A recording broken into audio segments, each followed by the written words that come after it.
RSS और BJP के लोग सबसे ज्यादा अगर किसी से नफरत करते हैं तो इस देश के किसानों से। ने संसद भवन के अंदर कहा था कि मैं मनरेगा को यूपीए सरकार की विफलताओं के स्मारक के रूप में बचाए रखूंगा, इसे नहीं खत्म करूंगा। तो आप आज वादा खिलाफी कर रहे हैं, आज आप झूठ बोल रहे हैं। आप झूठ कहाँ पे बोल रहे हैं? आप इस देश का जो सबसे बड़ा मंदिर है, जो सबसे पवित्र मंदिर है लोकतंत्र का, संसद भवन, उसके अंदर कार्य योजना को लाई थी। उसमें कांग्रेस की सरकार थी 2005 में, नरेगा योजना। बाद में उसका नाम बदल करके मनरेगा कर दिया गया। अब फिर से बीजेपी की सरकार वर्तमान में चल रही है और इस नाम को बदल करके वो जी राम जी कर दी है। साथियों, हमारे साथ फ्रेम में जिन्हें देख रहे हैं अमित यादव जी हैं, जो कि समाजवादी मजदूर सभा के राष्ट्रीय सचिव जी हैं। आइए इनसे हम बात करते हैं और तमाम सारी जानकारी आप तक पहुंचाने का प्रयास करते हैं कि आखिर इसके पीछे सरकार की मंशा क्या थी। बहुत बहुत स्वागत है आपका। धन्यवाद। जो सरकार इस योजना का नाम बदल दी, इसके पीछे सरकार की मंशा क्या है? देखिए, सरकार की मंशा तो स्पष्ट है, क्योंकि भारतीय जनता पार्टी और आरएसएस शुरू से ही देश की जो महान विभूतियाँ रहीं, चाहे वो राष्ट्रपिता महात्मा गांधी रहे हों या फिर संविधान के रचयिता बाबा साहब भीमराव अम्बेडकर, इन दोनों लोगों से ये लोग बीजेपी और आरएसएस के लोग नफ़रत की भावना रखते हैं।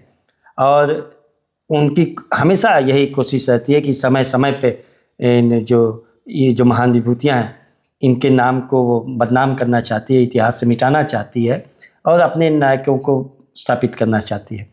मैं समझता हूँ कि भले ही आज सरकार में है और नाम बदल लें, चूँकि सांसदों की संख्या बल पे निर्भर करता है, लेकिन जो मान सम्मान राष्ट्रपिता महात्मा गांधी जी का देश के नागरिकों के दिल में है, वो भारतीय जनता पार्टी के लोग कभी नहीं मिटा सकते।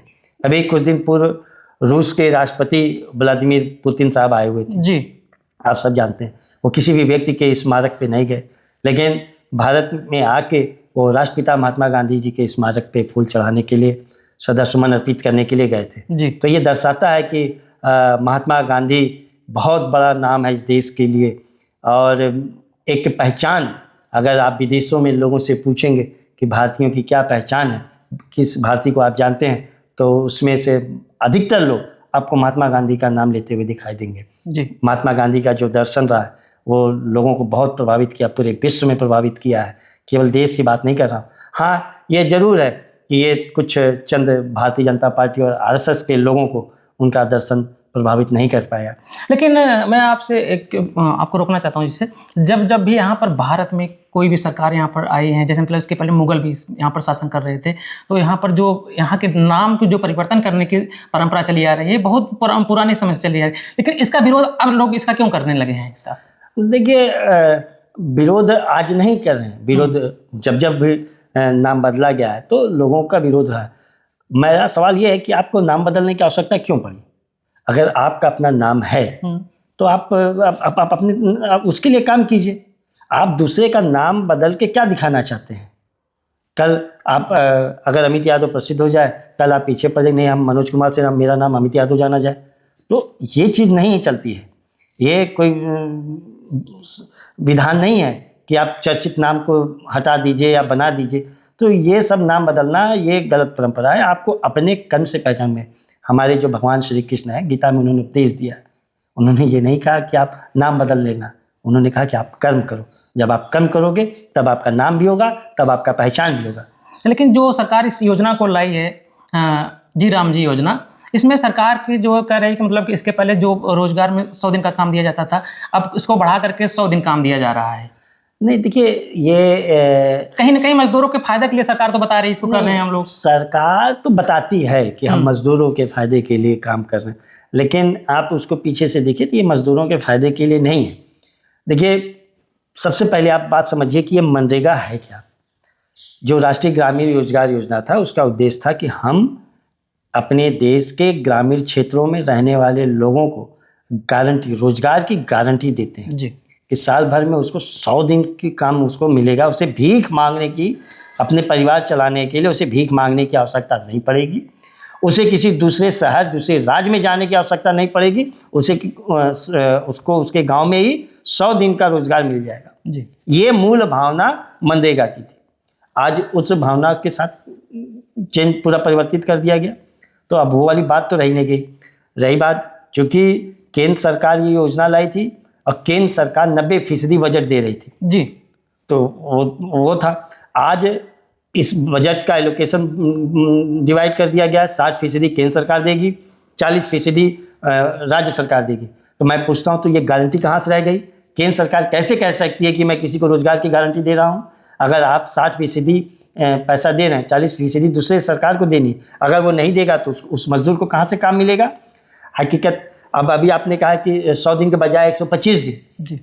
तो जब 100 दिन पे चल रहा था पुराना जो योजना थी, उस समय भी औसतन 40 से 45 दिन ही मजदूरी एक मजदूर को मिल पा रही थी मनरेगा के तहत।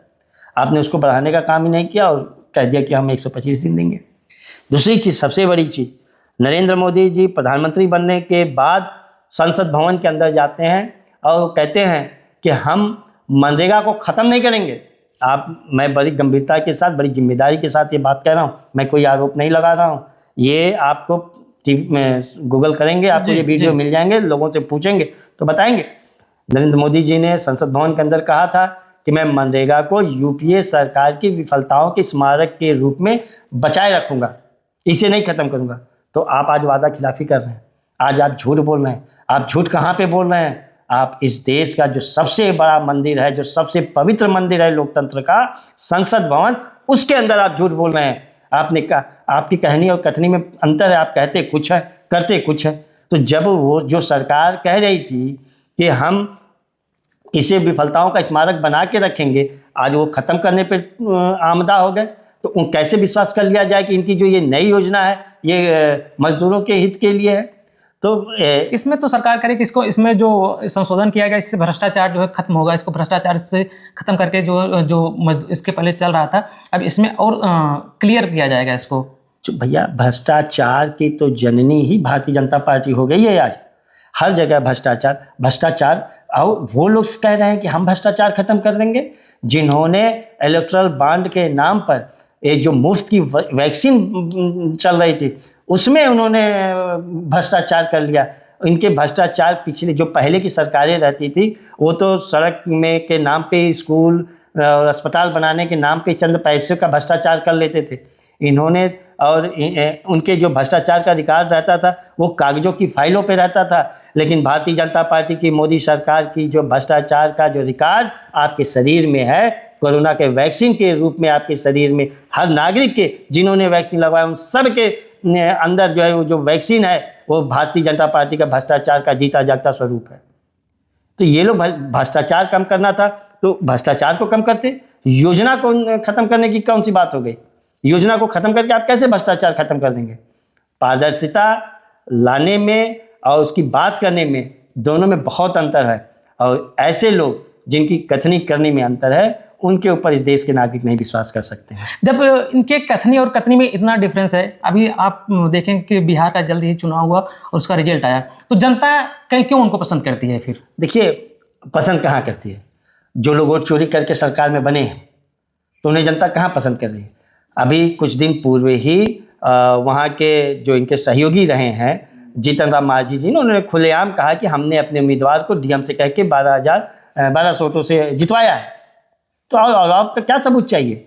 अभी बिहार के चुनाव में आपने देखा, बिहार के चुनाव में आरएसएस के राकेश सिन्हा वोट देने के लिए जाते हैं, जो कि दिल्ली में भी वोट दिए हैं, 2 विधानसभाओं में वोट दिए हैं। ऐसे तमाम भाजपा के नेता, कार्यकर्ता, पदाधिकारी हैं जो खुलेआम स्वीकार करते हैं कि उन्होंने हरियाणा में वोट दिया, उन्होंने हिमाचल में वोट दिया और बाद में बिहार में भी वोट दिया। तो क्या लगता है, इसमें विपक्ष कमजोर पड़ रहा है? क्यों इसकी, मतलब जो इसकी नीतियां चल रही हैं, क्यों उसका विरोध नहीं कर पा रहा है विपक्ष? देखिए, विपक्ष की अपनी ताकत है, अपना सामर्थ्य है, उसके हिसाब से विरोध कर रहा है।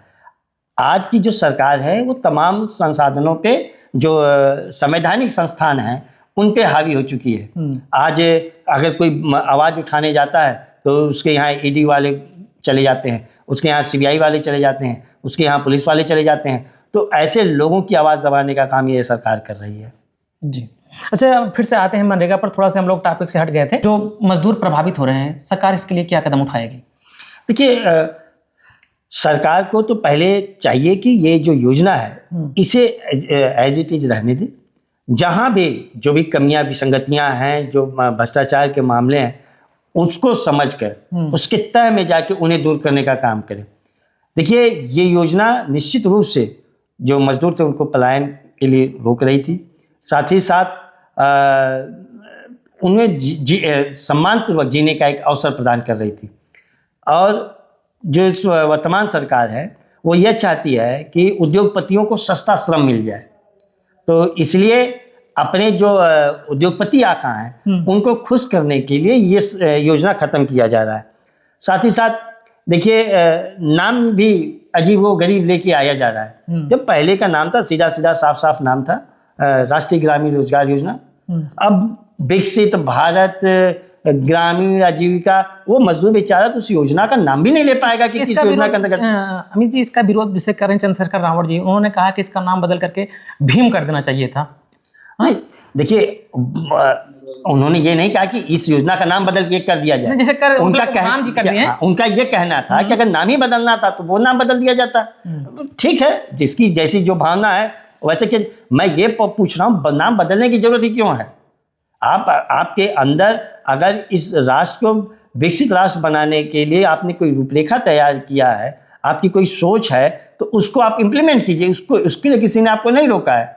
नाम बदलने से आप कैसे जो है खुद कह सकते हैं कि हमने नाम बदल के ये काम कर दिया। अच्छा, ये बताइए, क्या अगर विपक्ष की सरकार कभी बनती है, मतलब आगे विपक्ष की सरकार बन रही है, तो जो योजना बदल करके, जो जिसका नाम मनरेगा था, मनरेगा नाम बदल करके जी राम जी कर दिया गया, क्या उसको फिर से पुनः वही नाम रखा जाएगा फिर से? नहीं, देखिए, इनकी योजना तो नाम रखने वाली बात ही नहीं है। हम इनकी योजना का नाम ही नहीं रखेंगे।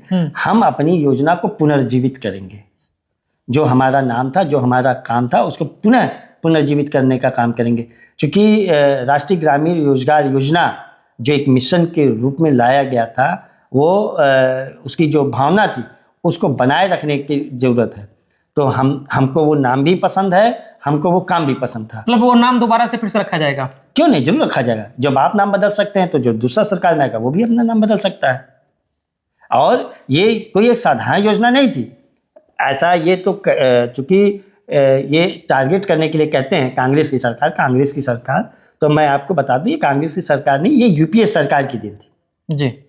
यूपीए मनमोहन सिंह जी प्रधानमंत्री थे, रघुवंश प्रसाद जी ग्रामीण विकास मंत्री थे, श्रद्धेय नेताजी सदन के हिस्सा थे, यूपीए सरकार के घटक दल थे, और इन सब लोगों ने विचार करके ये योजना बनाई थी, सबकी सहमति से बनी थी। आज देखिए, पहले भी कोई भी चीज़ जो गंभीर विषय होते थे वो संसद की स्टैंडिंग कमेटी के पास जाते थे, उनमें जो सुधार या बदलाव लाने की जो बातें होती थी। आज सरकार तानाशाही रवैया अपनाती, स्टैंडिंग कमेटी के पास कोई भी योजना नहीं जाती, वो सीधे सीधे अपने संख्या बल के आधार पे केवल पारित कराने का काम करती हैं। क्योंकि उन्हें अपने उद्योगपति जो हैं, आका जो उनके उद्योगपति हैं, उनको खुश करने का इनको काम करना है जी। अच्छा, जैसे तमाम दर्शक जो देख रहे हैं जिनके परिवार से लोग मनरेगा में थे, अब वो जी राम जी में आ गए हैं, उनके लिए आपको क्या संदेश देना? आप उनको किस तरह से आप इस योजना के बारे में बताएंगे? मतलब कि क्या उनको भी इससे फायदा होगा कि नुकसान होगा? उनके लिए क्या कहेंगे आप? उनको स्पष्ट है, उनको कोई फायदा नहीं है। देखिए, जैसे ये जो मनरेगा की थी उसमें बहुत सारे प्रावधान थे। उनके जो बच्चे हैं उनके रखरखाव की व्यवस्था थी, उनके लिए चिकित्सीय सुविधा की व्यवस्था थी, साथ ही साथ उनको अगर दुर्घटना हो जाता है उसके लिए भी व्यवस्था थी। तो बहुत सारी चीज़ें थी। ये जो नई योजना है इसमें ऐसी कोई चीज़ नहीं है, ऐसी कोई बाध्यता नहीं है। और दूसरी चीज़, मजदूरों को सरकार गारंटी देती थी कि अगर आपको काम की आवश्यकता होगी, ऐसा नहीं कि काम की आवश्यकता पे मजदूर बुलाए जाएंगे। आप बात समझिए, जो मनरेगा था उसका मकसद ये था कि अगर मजदूर को काम की आवश्यकता है तो उसको काम दिया जाएगा जी। और जो सरकार ला रही है वो ये चाहती है कि अगर हमारे काम के लिए आवश्यकता पड़ेगी तो ही हम मजदूर लेंगे, तो उसमें इन मजदूरों का नुकसान है। क्या केंद्र सरकार जो है, जो उसके ऊपर लोड बढ़ता था, भार बढ़ता था, वो अपना भार राज्य सरकारों पर डालना चाहती है? देखिए, भार राज्य सरकारों पर, क्योंकि इसके पहले वो 90% उसका वहन करती थी, अब जाकर के वो 60% करेगी वहन ना। तो ये चूंकि देखिए, मैं बात कर रहा हूँ कि वो उस भावना के साथ खेल है। अब इनके पास एक बचाव का तरीका आ जाएगा। अगर कि कभी कोई मजदूर सवाल करेगा कि मुझे काम नहीं मिला, तो ये कहेंगे कि केंद्र सरकार ने दिया था, राज्य सरकार ने अपना हिस्सा नहीं दिया। राज्य सरकार कहेगी कि हमने अपना हिस्सा दिया, केंद्र सरकार ने नहीं दिया। और इस बंदर बाट में मजदूर बेचारा फंसा राह देखता रह जाएगा। तो ये सबसे बड़ी बात है। मतलब इसमें भी खेल होने वाला है आपके मतलब? ये खेल करने के उद्देश्य से ही लाया गया है। देखिए उनकी सोच ये है कि जो यहाँ के मजदूर हैं वो चले। देखिए पहली बात तो मजदूरी में भी बहुत अंतर है जी। आप उत्तर प्रदेश में अलग मजदूरी है, केरल में अलग मजदूरी है, हरियाणा में अलग मजदूरी है, गुजरात में अलग मजदूरी है जी। तो फैक्ट्रियाँ भी अलग अलग एरिया में जी। कहीं है कहीं नहीं है, कहीं ज़्यादा है। तो अब उनको चाहिए कि हमें जो बड़े बड़े उद्योगपति हैं उनको फैक्ट्री में काम करने वाले भाई उनको जितना सस्ता श्रम मिलेगा उतना फायदा रहेगा। और सामंतवादी जो विचारधारा रही है पुराने समय से उसको पुनः जीवित करने का काम सरकार कर रही है। सामंतवादी क्या चाहते थे? सामंतवादी चाहते थे कि मजदूर उनके लिए मुफ्त में काम करें, वो ये सरकार भी चाहती है। ऐसी जो ये सारी जो प्रावधान ला रही है सरकार वो विशेष रूप से जो ग्रामीण क्षेत्र है। देखिए अगर महात्मा गांधी जी से नफरत करते हैं, अगर बाबा साहब से नफरत करते हैं तो बीजेपी के लोग ग्रामीण क्षेत्रों से भी नफरत करते हैं क्योंकि इन्हें सबसे कम वोट ग्रामीण क्षेत्र से मिलते हैं। इनकी जितनी आप योजना देखेंगे वो शहरी अर्बन एरिया के लिए ही है, वो ग्रामीण क्षेत्र कोई भी योजना इनके लिए किसानों के लिए इन्होंने पीएम किसान करके योजना लाई है जिसमें किसानों को इनके डायरेक्ट किसानों के खाते में 2000 रुपये दिया जाता है। अब किसान तो कैसे इसमें तो कैसे आप कह सकते हैं? अभी आप किसानों की बात न कीजिए नहीं तो आपका इंटरव्यू घंटों लंबा हो जाएगा। जी। सारे लोग जानते हैं कि किसान सम्मान के नाम पे आपने किस तरीके से प्रोपोगंडा रचा कि जो सब्सिडी का डीजल किसानों के लिए मिलता था वो अगर सब्सिडी खत्म हो जाएगी तो डीजल का रेट सस्ता हो जाएगा। लेकिन आज आप क्या स्थिति है, आप न तो किसानों को सब्सिडी वाला डीजल दे रहे हैं और न तो डीजल का रेट कम हुआ। तो ये प्रोपेगेंडा फैलाने वाले लोग हैं। आज खाद की कीमत क्या है आप सोचो, 2014 के समय इन्होंने कहा कि हम नीम कोटेड यूरिया लाए, वो भी झूठ बोल रहे थे क्योंकि उसके पूर्व यूपीए सरकार ने नीम कोटेड यूरिया, आप गूगल करके देख लीजिएगा, नीम कोटेड यूरिया का प्रावधान यूपीए की सरकार में आया था। बस अंतर इतना है कि सरकार बदल गई थी। इन्होंने कहा आज कहाँ है नीम कोटेड यूरिया, आज खाद के लिए इतनी लंबी लाइन लगानी पड़ती है, किसानों को लाठी खानी पड़ती है, उसमें भी आपने कोटा का सिस्टम लगा दिया कि नहीं हम इतना ही देंगे। पानी नहीं आती है, सिंचाई की व्यवस्था नहीं है। कहाँ पहले की सरकार ने मुफ्त सिंचाई देती थी, आज आप पैसे पे ले रहे हो। किसानों को अपनी फसल जो उपज है उसको बेचने के लिए जो मार्केट था उसको पूरी व्यवस्था आपने खत्म कर दिया, चंद उद्योगपतियों के हवाले कर दिया। केवल वो बड़ी बड़े लोग ही खरीद पाते हैं, किसानों दलालों की फसल बिक्री हो जाती है, किसानों से सरकार सीधे नहीं खरीद रही है। तो जो मेन व्यवस्था जो थी कि किसानों को उनके न्यूनतम मूल्य पर सरकार खरीदी करेगी तो उसको आपने पूरा खत्म कर दिया। तो किसान तो सबसे बड़ा दुश्मन इस सरकार का है क्योंकि मोदी सरकार को सिर्फ और सिर्फ देश के किसानों ने मजबूर किया था पहली बार अपना कानून वापस लेने के लिए। तानाशाही मोदी सरकार को, जिसके संसद में पूरी संख्या बल होने के बावजूद किसानों के सामने मोदी सरकार को झुकना पड़ा था। आज भी वो अपमान के घूंट पी रहे हैं। आरएसएस और बीजेपी के लोग सबसे ज़्यादा अगर किसी से नफरत करते हैं तो इस देश के किसानों से करते हैं। उनके प्रति, उनके मन में अगर किसी के प्रति घृणा है तो इस देश के किसानों से है, क्योंकि उन्हें इस देश के किसानों के सामने झुकना पड़ा था। अगर सोचो, अगर किसान खुश होता तो क्यों इतना बड़ा जन आंदोलन करता। कि ऐसा आंदोलन जिसमें 700-800 से अधिक किसानों की शहादत गई थी, इस बात को भूल जाते हैं। आप अभी देखिए ये 4 लेबर कोड लाए हैं, कह रहे हैं कि हम श्रम के सरलीकरण के नाम पे लेके आए हैं जी। इजी डूइंग बिजनेस का नारा देते हैं, लेकिन वो उद्योगपतियों के लिए, वो किसी मजदूर के लिए नहीं है, वो किसी किसान के लिए नहीं है।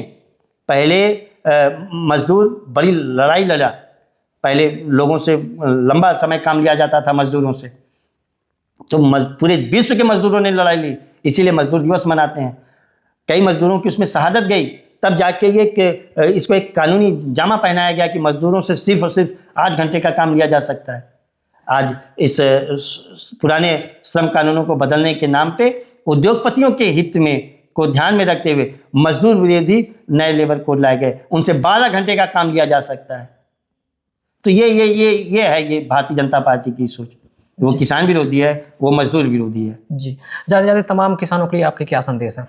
देखिए, मैं तो सबसे यही अपील करूंगा कि हम सब लोग एकजुट होकर ये जो सरकार की कमियां हैं उसको उजागर करें और हम ऐसा माहौल तैयार करें जहां हमारे किसान काम सही ढंग से काम कर सकें, उनको उनकी फसल का सही मूल्य मिल सके, जो हमारे मजदूर हैं उन्हें काम करने का अवसर मिले और साथ ही साथ उन्हें उचित मजदूरी भी मिले।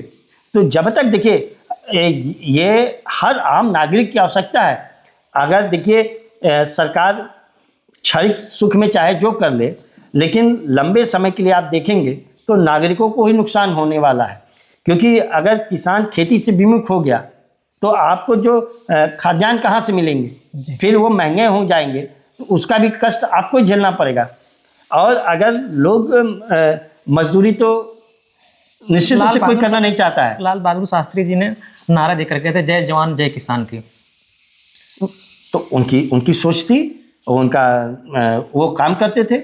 ये नारे तो भले ही अच्छे अच्छे लगाते हैं, लेकिन इनका काम सिर्फ और सिर्फ इतना है कि हम लोग सरकार में बने रहें, साथ ही साथ जो हमारे उद्योगपति हैं वो हमसे खुश रहें। जी साथियों, आपने देखा हमारे साथ समाजवादी मजदूर सभा के राष्ट्रीय महासचिव अमित जी थे।